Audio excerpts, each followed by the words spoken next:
No verão, os temporais são comuns. Além do perigo das enchentes, os raios preocupam, porque podem causar mortes e estragos. Araçatuba é a cidade do estado com o maior número de descargas elétricas. O calor e a umidade do noroeste paulista favorecem a formação dos raios. Por isso, todos devemos ficar atentos a alguns cuidados que devem ser seguidos durante as tempestades.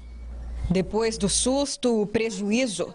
Esta moradora de Votuporanga perdeu todos os eletrodomésticos que estavam ligados quando uma descarga elétrica atingiu a casa durante uma tempestade. Segundo estudo feito pelo INPE, o Instituto Nacional de Pesquisas Espaciais, a incidência de raios na região noroeste é alta. No ano passado, a cidade mais atingida do estado foi Araçatuba, com 386 raios. A explicação é a umidade do rio Tietê, que se junta ao forte calor e cria condições propícias.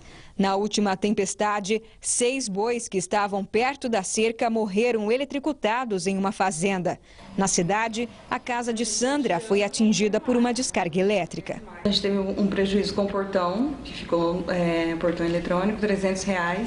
A fonte da cerca, que foi 85, e o computador, que foi modem, roteador, e a fonte ficou R$175.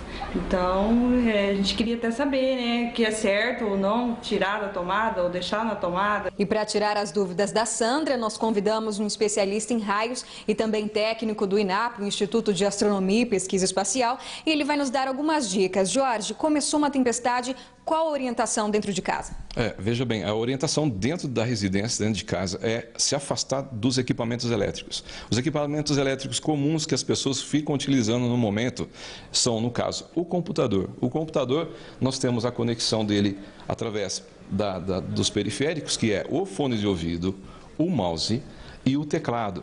Se nesse momento a pessoa estiver conectada com esse equipamento e houver a queda de um raio de alta intensidade e esse raio atingir a rede elétrica e for de alto nível, ele vai atingir o equipamento e possivelmente, certamente, vai atingir a pessoa que estiver preso nesses periféricos.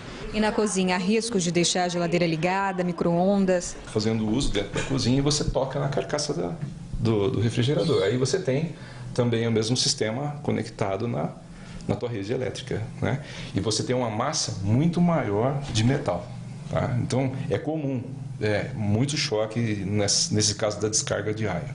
O micro-ondas também entra no mesmo modo. Você tem a carcaça ligada em todo o equipamento eletrônico e o cabo de energia vindo da rede elétrica. No caso também, a descarga elétrica de um raio muito forte vai vir dissipar no equipamento e vai, se você tiver com as mãos no equipamento, vai atingir você e através dos teus pés no solo, mesmo calçado, você vai tomar uma descarga forte. O outro ponto muito perigoso dentro da residência é o chuveiro elétrico. No caso de chuva e você vê que tem presença de queda de raio, trovões fortes, evita tomar banho nesse momento, fazer o uso do chuveiro. Por quê?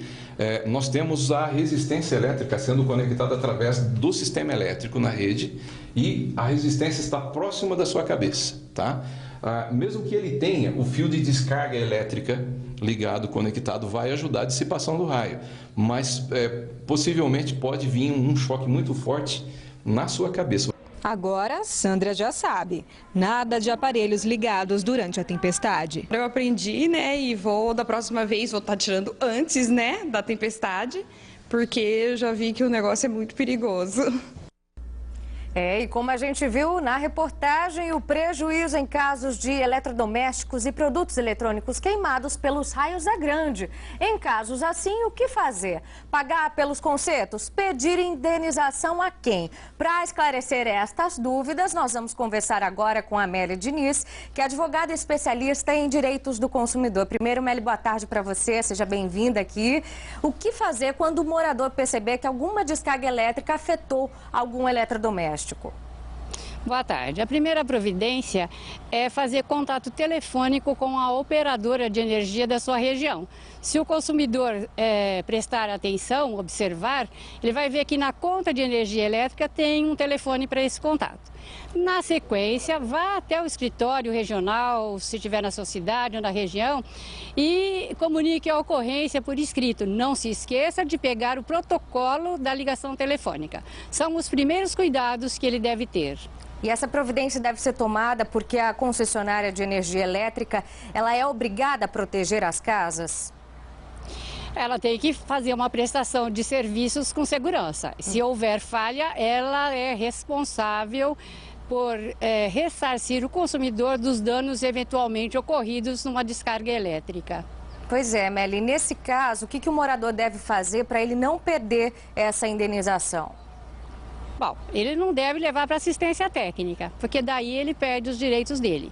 Ele tem que aguardar que a concessionária de energia tome as providências devidas. Se for um caso de um eletrodoméstico, por exemplo, geladeira, que você tem que usar constantemente, então há um prazo bem curto de 10 dias para se solucionar a questão. E essa empresa, ela pode se recusar a pagar? Pode, claro, pode acontecer. Mas a gente tem os órgãos de defesa do consumidor, os juizados cíveis, a quem a pessoa pode recorrer. Tá certo, Meli, muito obrigada pelas informações. Nós conversamos com a Meli Diniz, que é advogada especialista em direitos do consumidor. Ótima tarde para você, Meli. Muito obrigada.